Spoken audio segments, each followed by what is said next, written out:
ദിവസത്തെ തമിഴ്നാട് സന്ദർശനം പൂർത്തിയാക്കി പ്രധാനമന്ത്രി ഡൽഹിയിലേക്ക് മടങ്ങി. തമിഴ്നാട്ടിൽ 800 കോടി രൂപയുടെ വികസന പദ്ധതികൾക്ക് മോദി തറക്കല്ലിട്ടു.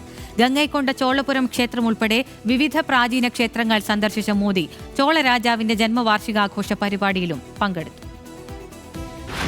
2 ദിവസത്തെ സന്ദർശനത്തിനായി പ്രധാനമന്ത്രി നരേന്ദ്രമോദി ഇന്നലെയാണ് തമിഴ്നാട്ടിലെത്തിയത്. രാവിലെ തിരുച്ചിറപ്പള്ളിയിൽ നടന്ന റോഡ് ഷോയിൽ മോദി ജനങ്ങളെ അഭിവാദ്യം ചെയ്തു.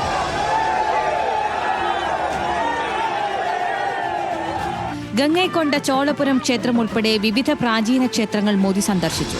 ചോള രാജാവായ രാജേന്ദ്ര ചോളൻ ഒന്നാമന്റെ ജന്മവാർഷികാഘോഷ പരിപാടിയിലും മോദി പങ്കെടുത്തു. രാജേന്ദ്ര ചോളന്റെ ചിത്രം ആലേഖനം ചെയ്ത നാണയവും പുറത്തിറക്കി. ചോളപുരത്ത് നടക്കുന്ന ആടി തിരുവാതിര ഉത്സവത്തിൽ മുഖ്യാതിഥിയായിരുന്നു പ്രധാനമന്ത്രി.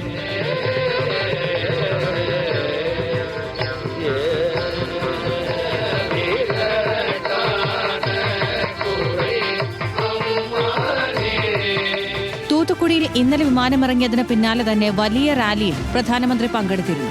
റാലിയിൽ 4800 കോടി രൂപയുടെ വികസന പദ്ധതികൾക്ക് തറക്കല്ലിടുകയും വിവിധ പദ്ധതികൾ ഉദ്ഘാടനം ചെയ്യുകയും ചെയ്തു. വികസന പദ്ധതികൾക്ക് തറക്കല്ലിടുന്നതിലൂടെയും നരേന്ദ്രമോദിയുടെ ക്ഷേത്ര സന്ദർശനങ്ങളിലൂടെയും തമിഴ്നാട്ടിൽ തങ്ങളുടെ ശക്തി വർദ്ധിപ്പിക്കുകയാണ് BJP ലക്ഷ്യമിടുന്നത്.